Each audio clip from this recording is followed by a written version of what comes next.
تماشاوانên hêja dembaş hevpeyvîneke gelekî taybet îro ji we re pêşkêş dikim. Doktor Abdulhekîm Misrî, Wezîrê Darayî Hikûmeta Demkî ya Sûriyê ji dîlokê li gel min e. Em ê behsa gelek mijarên girêdayî posta wî bikin, mijarên girêdayî ziyanên erdhejê bikin, dergehên sînorî, her wiha meseleya bikaranîna lêreya Tirkî li deverên dibin kontrola Hikûmeta Demkî ya Sûrî de. Doktor Abdulhekîm Misrî, bi xêr hatî dembaş.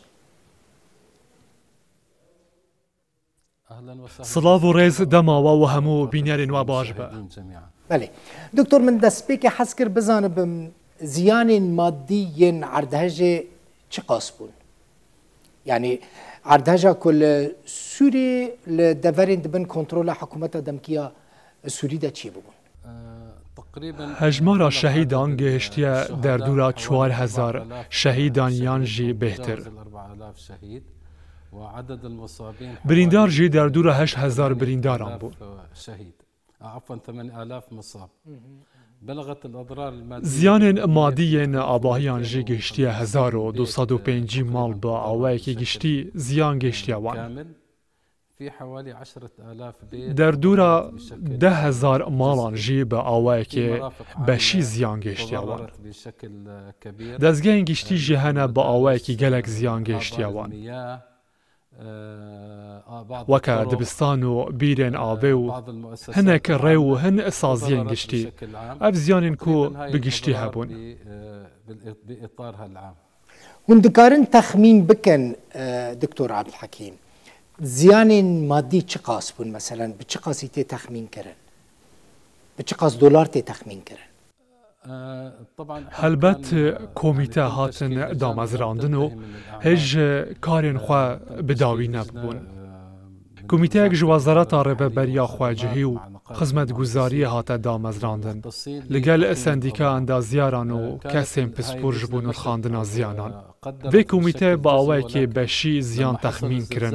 Lê dema erdheja duhem de bîstê Sibatê de çêbû, bû sedema zêdebûna ziyanan. Êdî careka din, ew komîte vegeriya karê xwe ji nû ve dest pê bike. Ji aliyê darayî ve hejmarek nîne, lê bêhtir ji sedan 1000 dolaran dike. 100 milyonan dolar. Lê komîteyên texmînkirinê karê xwe bi serî nekirine ji bo nirxandina ziyanên darayî. Dibe 500 milyon heta 600 milyonan be, an ku qebareya avahiyên ku bê tevahî ziyan gihiştiye wan, bêhtir ji 1205 avahiyan bû weke ku me got. Baş e doktor, meselen kesên malên wan wêran bûne, îmkanên wan tinene, derfetên wan tinene malên xwe ava bikin. Hûnê di avakirina wan malan da bibin alîkar? Programeke we ya divî warî de heye? Di destpêkê de bersivdana bi alîkariya hin aliyên alîkar biles hate kirin çi rêxistiniyan hin dewlet bin. Bê mebesta dabînkirina bersivdana biles ew jî cihê hewandinê ne. Weka konan û hinek xelk çûne dibistanan. Helbet kon bi awayekî demkî ne, dema wan 10 mehe. Pişra sûz bi me re hatine dan dê alîkariya wan kesan bêkirin ku ziyan gihiştiya malên wan. Ku bêne çaksazkirin eger pêwîstiya wan bi çaksazkirinê hebe.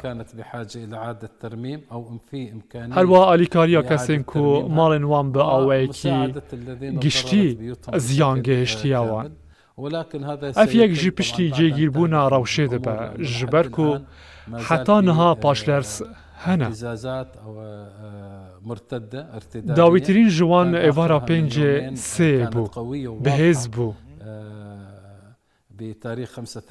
Lewma ne pêkane karê tê de bêkirin da ziyan bêhtir nebin. Heta komîteyên nirxandina ziyanan karê xwe bi dawî bikin. Dibe rewş cêgîr bûbe û her tiş diyar bibe. Êdî proje bêne danîn ji bo çaksazkirina malan û nû avakirina avahiyên ku ziyan bi awayekî giştî gihiştiye wan. Her wa kesên ziyan dîtî jî bi saya xwedê bêne qerebûkirin. Başa, min hez kir vê bizanibim. Meselen hem Yekîtiya Ewropa hem jî welatên ku alîkariya ji nû ve avakirina cihên ku wêranbûyî dikin, çi li Tirkiye çi jî li Sûriyê, qet hûn bi wan welatan re ketine pêwendiyê ji bo ku hûn jî Sûdê ji wê yekê bistînin, wergirin? بهتر جارك شاندك جنتوين يك بوي در باز بو جوین هاتن کرنو نها به ریا نتوين يك بوي آلیکاری در باز دبن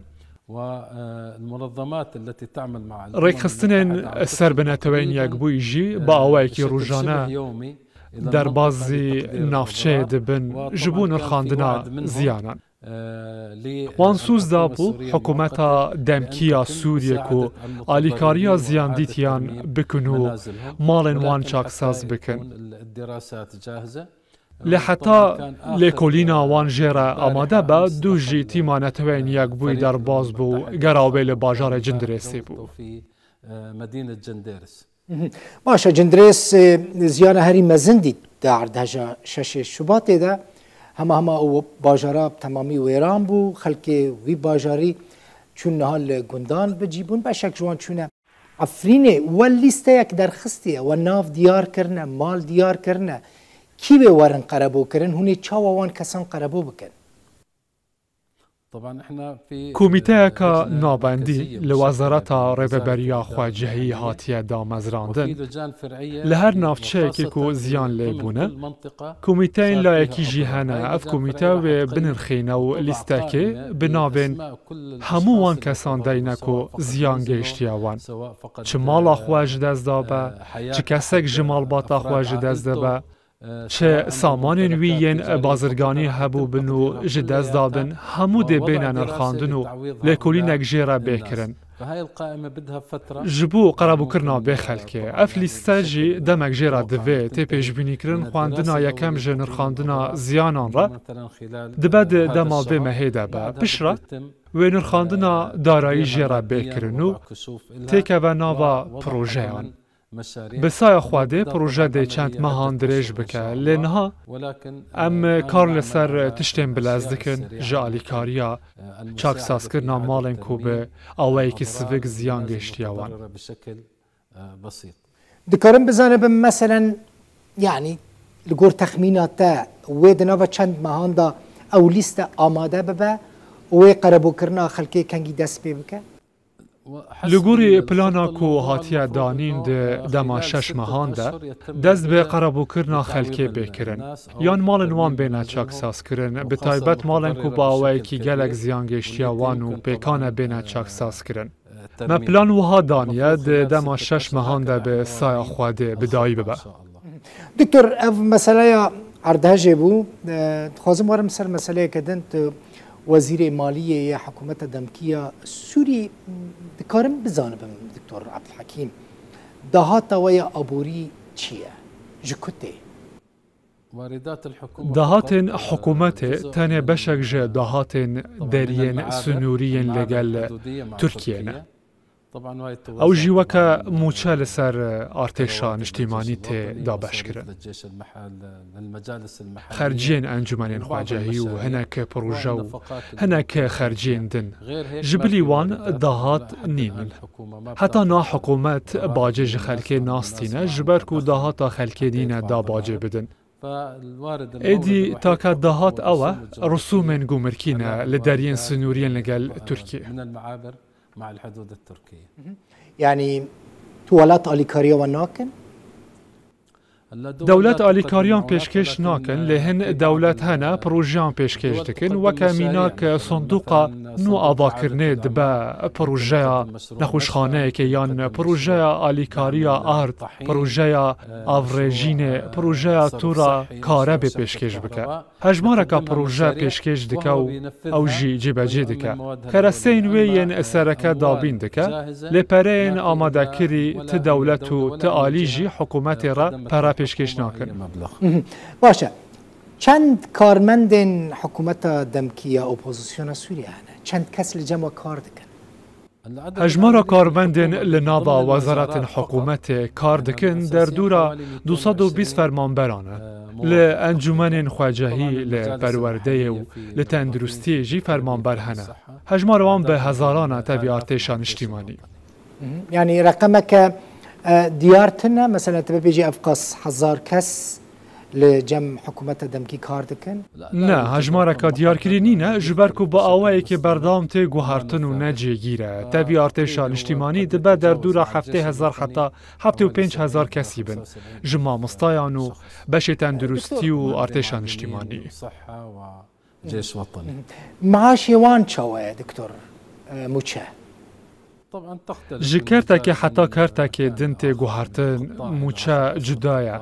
لگوری هر کرتکیه مام ناوندیا موچه به در دورا 2000 لیره ترکیه هن آلی با آوه که اکثر آلیکاریا ما مستایان دکن آنکو هن ریخستن آلیکاریا ما مستایان دکن موچین هن خرجین کار کرنه ددن اوان انجمن خواجهی جی بشکی جی داهاتن درین سنوری دستینن آنکو موچین خواجه وردگرن درباره پروژه تندرستی آنکو نخوشخانه دبکو ریخستن خوا بدن بر آلیکاری آوان و موچین پزیشکی و سیستران لخوا بگرن باشه تا بحثا لیره یا ترکی کرد خواهم متخواست به پرسه بکم هون معاشان موچین بلیره یا ترکی ددن گلک هس گلک آلی و رخنه دکن دبیجن لنافچین حکومت دمکیه سوری لیره یا ترکی بکار آنی لهون حکومت دمکیه سوری نه سبب چیه هون لیره یا ترکی بکارتینن؟ ام لیره ترکی بکارتینن و لیره سوری بکار ناینن سبب چما هون لیره یا ترکی بکارتینن یا سوری بکار ناینن؟ هلبت لیره سوری اگر ام مجارا پریان گوتو بیش بکن کیشه نتنه نرخه خرج کرنا و گوهرینا وی نرخیه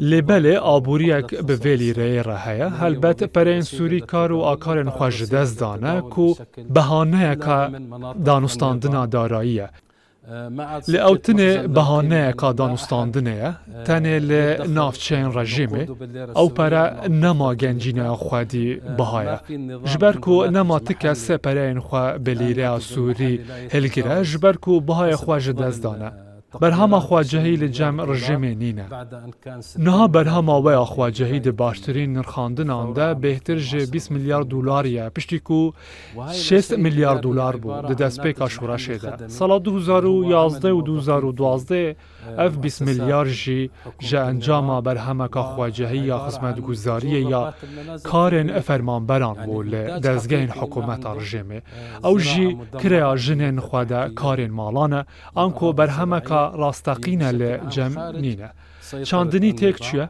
جرخانه آوه و زوین چاندنی بگشتی لدروی کنترول رژیمه نه پیش سازی و ایران بویه گشتو گوزاری نینه لیل ترکیه راسته بهای لیره ترکی جه دمکی به داکتیه لی آبوریه که خورد هیا دولت هیا دبه کار پی بکرن لی لیره سوری کسک ناپجینه کار پی بکه دویم پرانیا فرمانبرین کل نافچه هنه موچه وان به لیره ترکیه ایدی ده سردارین روزانه ده کار به لیره ترکی تکرن لی پرانیا کارن مازن به دلارن اف یک جی لی گلک دولتان پیدا دبه کو به پره دن کار دکن یان جی لی کلکا پره خواجهی یعنی دکارم فهم بکم کو پره و ده بانکین ترکی دانه پره حکومت دمکیه اپوزیسیونی همو سردارین ما به لیره ترکی نه خلکو بازرگان سرداریه به لیره ترکی دکن جبیلی کارن مازن کو به دلار دبن ایدی کسی بخوازه پرین خواه هلینه به لیره ترکی یان به دلار یان جی دبه زیر بکره دکتور تبحثا درگاهین سینوری کرد تا گود داهاتا میا سرکه جه درین سینوری تی چند درین سینوری دبن کنترول حکومت ودانه؟ شش درین سنوری هنه دری حمامه لبرانبر عفرینیان جندرسه دری السلامه لبرانبر باجار اعزاز لآلیه ترکیه جی کلسه دری راعی لبرانبر باجار راعیه دری جرابلوس هروها دری گریسپی و دری سرکانیه لگریسپی و سرکانیه لروشالات فرات شش درین سنوری شش درین سنوری نه او شش درین سنوری حموش بو بازرگانی وکری نه دکتور هەلبەت بە ئەوەیەکی بەردەوام بەکرینە ڕاناوەستیانە یان ژی تجاری نەهاتنەگرتن بەردەوام بەکرینە. اوكي داهاتا وان دەرگەهان چ قاسە وان شەش دەریên سینووری bi Tirkiye re ji mehekê heta mehekê cuda ye dibe hin caran 40 milyon lîre be hin caran jî dibe 5 milyon yan 30 milyon be ji ber ku risûmên gûmirkî gelekî kêmin bawekî ku bandûrê li ser karîna xelkê neke. Ev dahata me ye û beşek jê weke mûçe li ser artêşa niştîmanî têda beşkirin û beşek jê ji bo encûmenên xwecihî ye, beşek jî ji bo şehîdan e, beşek jî ji bo hikûmeta navendiya demkî dimîne. دکتۆر عەبدولحەکیم ji ber ku tu wezîrê darayiyê hikûmetê ez van pirsan divê ji te bikim. Budçeya we ya salane çi qas e? Çend milyon dolar e yan jî çi qas e? Em budceya giştî datînin, budceya giştî li cem me nerme, ji ber ku piştê bi wan bernameyan girê dide ku alîkariya wan têkirin û bi awayekî nextî têne veguhastin, lewma em nikarin budceyeka yekbûyî deynin ku hemû dahatan li xwe bigire, ji ber ku di dema her salê de hin projeyên nû ji bo me tên ku di nava budceya giştî de nehatibine danîn.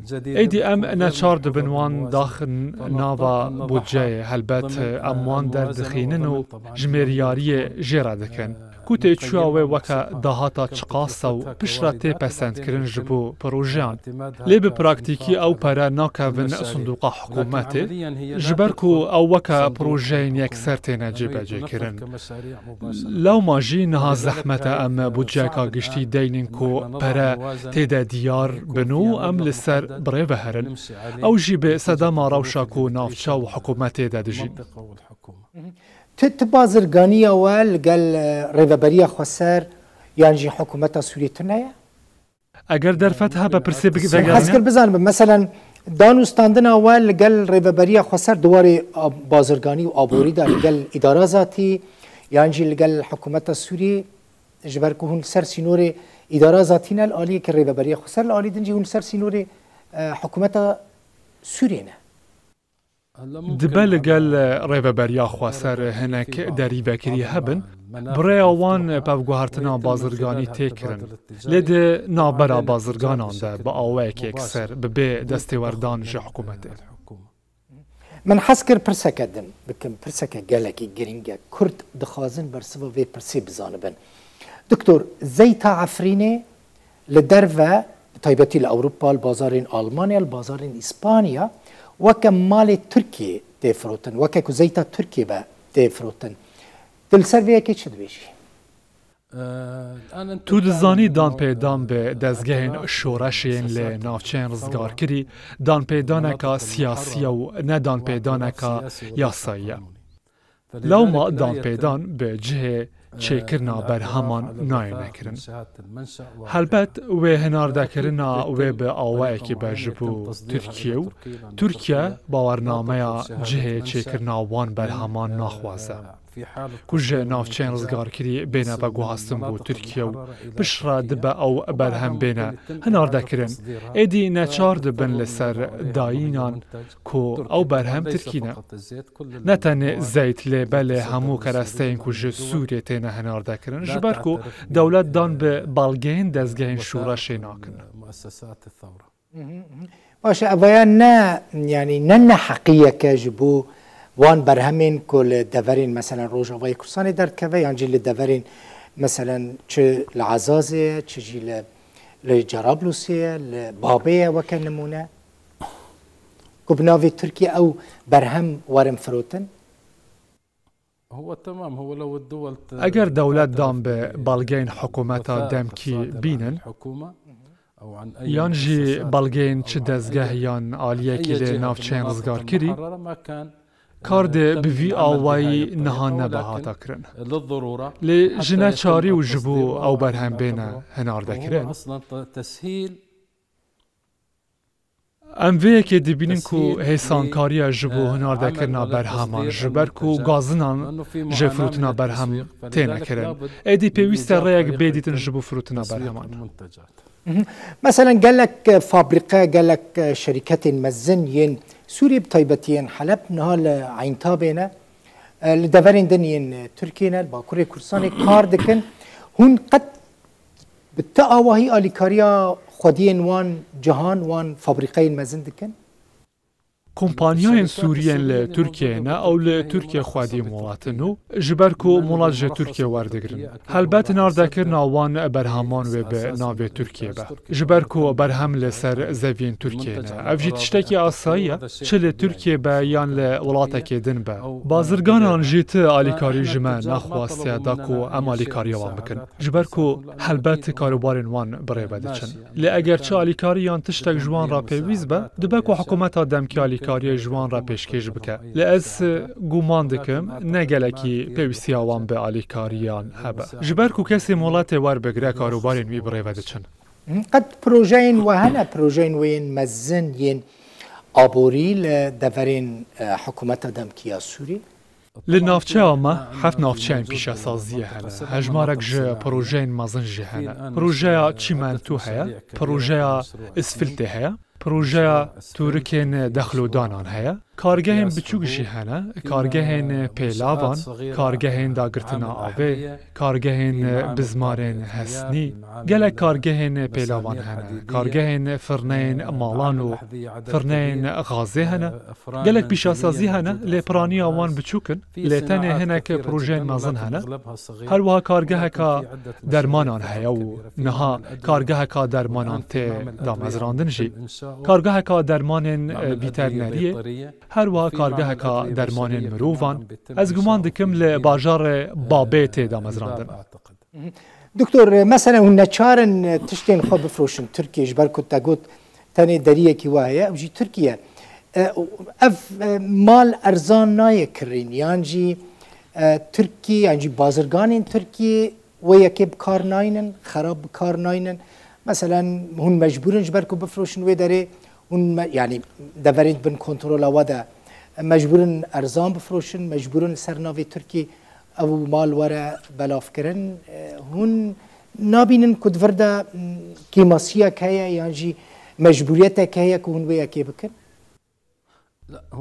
نه بازرگان سوری گریبستی لگل آلیه که دیار کری امزا دکه ایدی هنار دکرن با آوای ترانزیت یک سر تکرن بو دربی ترکیه اگر او نخوازه لترکیه بفروشه دکاره لدربی ترکیه بفروشه وکمیناک پیلاف دچنا gelek walatan pêlaftên henar dekirin ji bo bêhtir ji 20 walatan bi awayê tranzît ji Sûriye biraya Tirkiye bo dewletan ku hawirde dike diçe Amêrên Kulana Bîran ji çêkirina bajarê Babê hatine henerdekirin bo dewleta Meğrebiya Erebî her wa dewletên Kendavê û dewletên Ewropî weke Fransa gelek kelesteyên Sûrî bi awayekî yekser têne şandin û li Tirkiye nahêne firotin lê bi awayekî yekser têne firotin bo kesê ku wan berhaman hawirde dike bi awayekî mezin pêlav diçine navçeyên din weke Misrê Hewlêrê gelek kereste têne henerdekirin bo Hewlêrê.